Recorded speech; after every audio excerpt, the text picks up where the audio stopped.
প্রতিরোধ যোদ্ধাদের আক্রমণে এখন অনেকটাই ছিন্ন ভিন্ন ইসরায়েল। ইয়েমেনের পর শুক্রবার ইসরায়েলে হামলা চালিয়েছে লেবাননের ইসলামিক প্রতিরোধ গোষ্ঠীও। শক্তিশালী একাধিক রকেট হামলায় বিধ্বস্ত হয়ে পড়েছে দেশটির দক্ষিণাঞ্চল। প্রতিরোধ যোদ্ধাদের চতুর্মুখী হামলায় দিশেহারা অবস্থা নেতানিয়াহুর বাহিনীটির। ইসরায়েল এখন যেন চোখে সর্ষে ফুল দেখছে। ইয়েমেন থেকে আসা মিসাইলের আক্রমণ ঠেকাতে এখন হিমশিম খাওয়া ইসরায়েল এখন মুখোমুখি হচ্ছে লেবাননের। আর এই যাত্রায় এবার ইসরায়েল রক্ষা পাবে কিনা তা নিয়ে যথেষ্ট সন্দেহ আছে, এবং সেই সাথে আতঙ্কে ভুগছে ইসরায়েলের বাসিন্দারাও। ইসরায়েলি গণমাধ্যমগুলো দাবি করছে শুক্রবার সকালে লেবানন থেকে ছোড়া দুইটি রকেট আঘাত হানে কিরায়াত সহ আশপাশ এলাকায়। এ সময় ক্রমাগত সাইরেনের শব্দ শোনা যায় এবং যথারীতি ইসরায়েলিরা ছুটে যায় বাংকারে। ইসরায়েল ধ্বংসে মরিয়া হয়ে উঠেছে ইরাক, ইরান, লেবানন ও ইয়েমেনের প্রতিরোধ যোদ্ধারা। যেভাবেই হোক পশ্চিমা মদতপুষ্ট ইসরায়েলের প্রধানমন্ত্রী বেনিয়ামিন নেতানিয়াহুকে উৎখাতে মরিয়া হয়ে উঠেছে মধ্যপ্রাচ্য। ইয়েমেন থেকে প্রতিনিয়ত ইসরায়েলে ছুটে যাচ্ছে মিসাইলের ঝড়। কখনো ইসরায়েলের আন্তর্জাতিক বিমানবন্দরে, কখনো আবার লোহিত সাগরে মার্কিন রণতরীতে আঘাত হানছে প্রতিরোধ যোদ্ধারা। সেই সাথে লেবানন থেকেও আসছে প্রতিরোধের আগুন। শুধু ইসরায়েল নয়, মার্কিন হুমকি মোকাবেলায় প্রস্তুতি নিচ্ছে ইরান সহ মধ্যপ্রাচ্য জুড়ে থাকা তেহরানের ছায়া যোদ্ধারা। সেই সাথে ট্রাম্পের পরমাণু চুক্তির চিঠির জবাব দিতে কঠিন প্রস্তুতি নিচ্ছে তেহরান। মধ্যপ্রাচ্য এবং ইসরায়েলের মধ্যে হামলা পাল্টা হামলা, এমন উত্তেজনা বেশ ভাবিয়ে তুলেছে বিশ্ববাসীকে। ইরান পারমাণবিক কর্মসূচি নিয়ে কাজ করছে, যা ইসরায়েল সহ পশ্চিমা বিশ্ব তাদের জন্য হুমকি হিসেবে মনে করে থাকে। আর তা নিয়ে ইরানকে নানা রকম নিষেধাজ্ঞাও দিয়েছে মার্কিন মিত্ররা। জানুয়ারিতে শুরু হওয়া যুদ্ধবিরতি দুপক্ষের টানাপোড়েনের মুখে টিকেছিল মধ্য রমজান পর্যন্ত, কিন্তু সেটি চূড়ান্তভাবে ভেঙে যায়। ইসরায়েল গাজার উপর নতুন করে বিমান হামলা চালায়, যার ফলে একদিনই 400 ফিলিস্তিনিকে নাই করে দেয় ইসরায়েলি দখলদার বাহিনী। ইসরায়েল রাষ্ট্র গাজায় হাজার হাজার মানুষ নিধন করেছে, তারপরও এ বিষয়ে পশ্চিমাদের কোনো টু শব্দটি নেই। এর জবাবে ইসরায়েলে টানা কয়েক দফা হামলা চালিয়েছে ইয়েমেনের হুতি গোষ্ঠী, যার কারণে ইসরায়েলের জন্য যেন মূর্তিমান আতঙ্কে পরিণত হয়েছে হুতি গোষ্ঠী। অবস্থা এমন যে ঘর থেকে বের হলেই হুতির হামলার শিকার হচ্ছেন যুক্তরাষ্ট্রের এই গংরা। জলে, স্থলে কিংবা আকাশের কোথাও স্বস্তিতে থাকতে দিচ্ছে না হুতি। যতই দিন যাচ্ছে ততই আক্রমণের ধার বাড়ছে, আর এতেই যেন নতুন করে ভাবতে হচ্ছে নেতানিয়াহুদের। হুতিদের এক মুখপাত্র দাবি করেছে তাদের যোদ্ধারা মার্কিন রণতরী হ্যারি ট্রুম্যানে হামলা করেছে। এছাড়া হুতি ইসরায়েলের তেল আবিবে একাধিক ইসরায়েলি সামরিক স্থাপনায় ড্রোন হামলা চালিয়েছে। অর্থাৎ জলে যুক্তরাষ্ট্র এবং স্থলে হুতির মিসাইল বৃষ্টিতে কাঁপছে পুরো ইসরায়েলিরা। এমন সাহসিকতা এই পৃথিবীতে আর দেখাতে পারেনি কেউই। এমন হামলার মধ্য দিয়ে হুতি যেন এক মহাযুদ্ধের আহ্বান করল, যে মহাযুদ্ধের মাধ্যমে ফয়সালা হবে গাজার মাটির ভবিষ্যৎ নিয়ে। ইসরায়েলিদের পথে ঘাটে ছড়িয়ে ছিটিয়ে আছে হুতিদের ছোড়া ক্ষেপণাস্ত্রের টুকরো। আঘাতে ক্ষত বিক্ষত হওয়া কিছু স্থাপনার চিত্র পরিষ্কার। সেসব পরীক্ষা নিরীক্ষা করতে ব্যস্ত ইসরায়েলি গোয়েন্দা সংস্থা এবং অস্ত্র বিশেষজ্ঞরা। তারা খুঁটিয়ে খুঁটিয়ে সব দেখছেন। তারা দেখছেন হুতির ক্ষেপণাস্ত্রে এমন কি আছে যা আয়রন ডোমেও আটকাচ্ছে না। হুতির ক্ষেপণাস্ত্র সব প্রতিরক্ষা বলয় ভেদ করে ইসরায়েলি ভূখণ্ডে আশ্রয়ে পড়ছেই, কিন্তু কিভাবে? এই চিন্তায় ঘুম হারাম ইসরায়েলিদের। স্তূপে পরিণত হওয়া হুতির ক্ষেপণাস্ত্র এখন ইসরায়েলিদের জন্য মূর্তমান আতঙ্কের নাম। তারা এখন ঘর থেকে বের হতেও ভয় পান।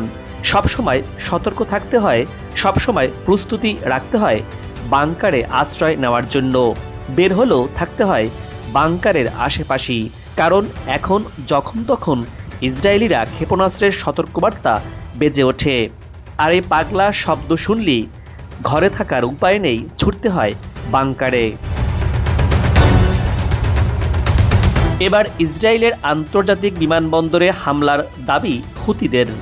বর্তমানে ইসরায়েলের প্রধান বিমানবন্দর বেনগুরিয়ান বিমানবন্দরকে হামলার প্রধান লক্ষ্যবস্তু করছে হুতি।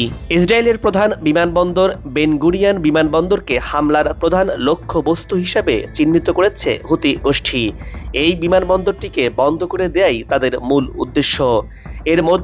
এরই মধ্যে বেশ কয়েকবার মিসাইল হামলা চালিয়েছে এই বিমানবন্দরে। হুতির বিবৃতি থেকে জানা গেছে, এই বিমানবন্দরকে লক্ষ্য করে হাইপারসনিক ব্যালিস্টিক ক্ষেপণাস্ত্র নিক্ষেপ করা হয়েছে, যা গত কয়েকদিনের মধ্যে ইসরায়েলে তাদের এই ধরনের পঞ্চম হামলা এটি। ইয়েমেনের এই সশস্ত্র গোষ্ঠীটি বলছে তারা ইসরায়েলের আকাশ প্রতিরক্ষা ব্যবস্থাকে ভেঙে চুরমার করে দিতে চায়। ইসরায়েলকে তারা কোনোভাবেই আর শান্তিতে থাকতে দেবে না, সেই ঘোষণা মতো হুতি কাজও করছে। এদিকে ইরানকে শায়েস্তা করতে যুক্তরাষ্ট্র বসে নেই। এবার ইরানকে ঠেকাতে ভয়ঙ্কর যুদ্ধ বিমান পাঠালো আমেরিকা। 1000 মাইল দূরে ছোট্ট একটি জনমানবহীন দ্বীপ, নাম তার দিয়াগো গার্সিয়া। আর এর বুকি এখন তৈরি হচ্ছে মহাযুদ্ধের মঞ্চ। এই দ্বীপে এরই মধ্যে অবতরণ করেছে যুক্তরাষ্ট্রের সবচেয়ে অত্যাধুনিক B-2 সেলফ বোমারু বিমান, বিশাল C-17 কার্গো প্লেন আর 10টি এয়ার রিফুয়েলিং ট্যাঙ্কারও রয়েছে। ব্রিটিশ শাসিত এই দ্বীপটিতে গোপন সামরিক প্রস্তুতি চলছে পুরোদমে, যার লক্ষ্য হয়তো হুতি বাহিনী বা ইরান। দ্য ওয়ার্ল্ড জোনের স্যাটেলাইট বিশ্লেষণ বলছে 5টি B-2 স্পিড বোমারু এরই মধ্যে দিয়াগো গার্সিয়ায় অবস্থান নিয়েছে। এমন বিমানগুলোতে বহন করতে পারে 30,000 পাউন্ডের এক বাংকার ব্লাস্টার বোমা MPO, যার লক্ষ্য স্থলভিত্তিক সুরক্ষিত ঘাঁটি ধ্বংস করা। B-2 বোমারু ব্যবহার করে গত অক্টোবরে প্রথমবারের মতো ইয়েমেনের গোপন অস্ত্র ঘাঁটিতে হামলা চালিয়েছিল। এবার আরও বড় কিছু হতে পারে। যুক্তরাষ্ট্রের এই মোতায়েন এমন এক সময় ঘটছে যখন ইরানকে প্রেসিডেন্ট ডোনাল্ড ট্রাম্প পারমাণবিক চুক্তিতে রাজি করাতে চূড়ান্ত চাপ দিচ্ছেন। ইরানের তরফ থেকেও থেমে নেই জবাব। তারা প্রকাশ্যে এনেছেন নতুন মিসাইল সিটি। প্রদর্শিত হয়েছে দেশীয়ভাবে তৈরি অনেকগুলো দূরপাল্লার ব্যালিস্টিক ক্ষেপণাস্ত্র। IRDCর শীর্ষ কর্মকর্তা মোহাম্মদ বাহেরি স্পষ্ট ভাষায় বলেছেন, আমাদের মিসাইলগুলো আগামী দিনে আরও বিস্ময়কর হবে। ইরান এবং ইসরায়েলের মধ্যে চলমান উত্তেজনা বেশ ভাবিয়ে তুলেছে বিশ্ববাসীকে। এরই মাঝে যুদ্ধবিরতি ভেঙে নিরীহ মানুষের উপর বর্বর হামলা চালিয়ে যাচ্ছে ইসরায়েল। গাজায় নিরস্ত্র মানুষ নিধনের এক বিভীষিকাময় খেলায় মেতে উঠেছে ইসরায়েলের প্রধানমন্ত্রী বেনিয়ামিন নেতানিয়াহু। দেখা দিয়েছে মানবিক বিপর্যয়ও। মধ্যপ্রাচ্যে চলমান উত্তেজনাপূর্ণ পরিস্থিতির মধ্যেই একের পর এক উচ্চ ক্ষমতা সম্পন্ন সমরাস্ত্র, ক্ষেপণাস্ত্র, ড্রোন ও যুদ্ধজাহাজ উন্মোচন করে যাচ্ছে ইরান। এরই ধারাবাহিকতায় দেশটি এবার একটি উচ্চগতির নৌযান উন্মোচন করেছে, যা বিধ্বংসী যুদ্ধজাহাজ মোকাবেলার জন্য উন্নত ক্রুজ ক্ষেপণাস্ত্র বহন করতে সক্ষম। সেই সাথে ইরান তার তৃতীয় ভূগর্ভস্থ ক্ষেপণাস্ত্র ঘাঁটি উন্মোচন করেছে। এই ঘাঁটিটি দক্ষিণ ইরানে অবস্থিত এবং ক্রুজ ক্ষেপণাস্ত্র দিয়ে সুসজ্জিত। এই ক্ষেপণাস্ত্রগুলি কৌশলগত দক্ষিণ জলসীমায় শত্রু ধ্বংসকারীকে আক্রমণ করার জন্য ডিজাইন করা হয়েছে। এই উচ্চমানের ক্ষেপণাস্ত্রগুলি ইলেকট্রনিক্স যুদ্ধ ব্যবস্থা দিয়ে সজ্জিত, যার ফলে শত্রুদের পক্ষে তাদের বাধা দেওয়া কঠিন হয়ে পড়বে। IRGCর নৌ ক্রুজ ক্ষেপণাস্ত্র, যার নাম কদর 380, এর পাল্লা 1000 কিলোমিটারেরও বেশি। বলা যায় এটি ইরানের একটি মিসাইল সিটি। সামরিক সক্ষমতার দিক থেকে বিশ্বের শীর্ষ দেশগুলোর মধ্যে ইরান অন্যতম। তবে শক্তিশালী দেশের তালিকায় থাকলেও বড় দুর্বলতাও ছিল এই দেশটির। অত্যাধুনিক প্রযুক্তির এবং দূরপাল্লার ক্ষেপণাস্ত্র থাকলেও ইরানের হাতে ছিল না কোনো শক্তিশালী যুদ্ধ বিমান। তবে এবার সেই দুর্বলতাও কাটিয়ে নিজেদেরকে সমৃদ্ধ করছে মুসলিম দেশ ইরান। মধ্যপ্রাচ্য জুড়ে যুদ্ধ বিগ্রহে দেশটি নিজেদের বহরে অত্যাধুনিক যুদ্ধবিমান যুক্ত করছে। জানা গেছে ইরান ইতোমধ্যে রাশিয়ার কাছ থেকে ভয়ঙ্কর সু-35 ও সু-30 যুদ্ধবিমান হাতে পেয়েছে। ইরানের এই যুদ্ধবিমান নিয়ে দেশটির শত্রু দেশ ইসরায়েল কিংবা তার মিত্র দেশগুলোর উপর যেন আকাশ ভেঙে পড়ার মতো উপক্রম হয়েছে। এ নিয়ে পশ্চিমা দেশগুলো বেশ শঙ্কিত হয়ে পড়ছে। এমন অবস্থার মধ্যেই নতুন খবর এলো মরার উপর খাড়ার ঘা হিসেবে। খবর বলছে চলতি মাসের 19 তারিখে অত্যাধুনিক এই যুদ্ধ বিমানগুলো প্রকাশ্যে আনার প্রস্তুতি নিচ্ছে তেহরান। রাশিয়ার তৈরি অত্যাধুনিক এই যুদ্ধ বিমান হাতে পাওয়ায় ইরানের সামরিক সক্ষমতা এক লাফে অনেক গুণ বেড়ে যাচ্ছে বলে মনে করছেন বিশ্লেষকরা। এমনকি ইরান এখন ইসরায়েলের মাটিতেও বিমান হামলা চালাতে সক্ষম হবে।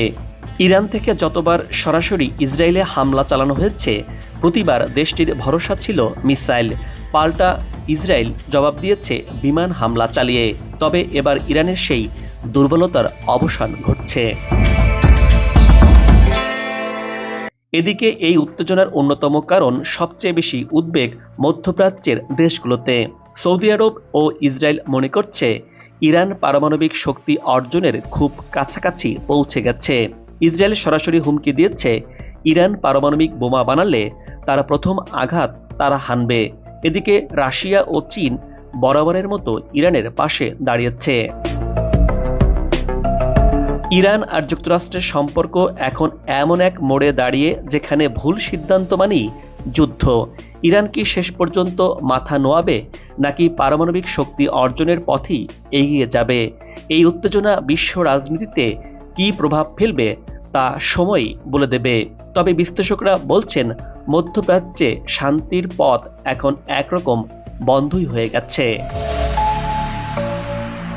এর আগে গেল বছর 1 অক্টোবর ইসরায়েলে মিসাইল হামলা চালিয়েছিল ইরান। অন্তত 200টি মিসাইল ছোড়া হয়েছিল। তখন লেবাননে গ্রাউন্ড অপারেশন শুরু করেছিল ইসরায়েলি সেনা। তারই জবাবে ইরান মিসাইল নিক্ষেপ করে ইসরায়েলের উপর। তবে ইসরায়েল দাবি করছিল আকাশপথে সফলভাবে তারা ওই হামলার মোকাবেলা করেছে। ইরান ইসরায়েল বহু বছর ধরে শত্রু দেশ হিসাবে পরিচিত। ইরান ইসরায়েলের অস্তিত্বকে বরাবরই চ্যালেঞ্জ করে আসছে। ইসরায়েলও ইরানকে তার প্রধান শত্রু হিসাবে দেখে। চিরশত্রু ইরান ও ইসরায়েলের সামরিক ও রাজনৈতিক কর্মকর্তাদের মধ্যে ধারাবাহিক বাকযুদ্ধ চলছে। দুই দেশের মধ্যে এমন উত্তেজনার তাপ আবারও ছড়িয়ে পড়ছে মধ্যপ্রাচ্যে। তাতে মধ্যপ্রাচ্য আরও অস্থিতিশীল হয়ে উঠছে। দর্শক, আজ এ পর্যন্তই। আগামীতে আবারও দেখা হবে নতুন কোনো ভিডিও চিত্র নিয়ে। ভিডিওটি ভালো লাগলে আপনার মূল্যবান মতামত জানিয়ে চ্যানেলটি সাবস্ক্রাইব করে ভিডিওটি শেয়ার করুন। ভালো থাকুন, নিরাপদে থাকুন এবং সাথেই থাকুন।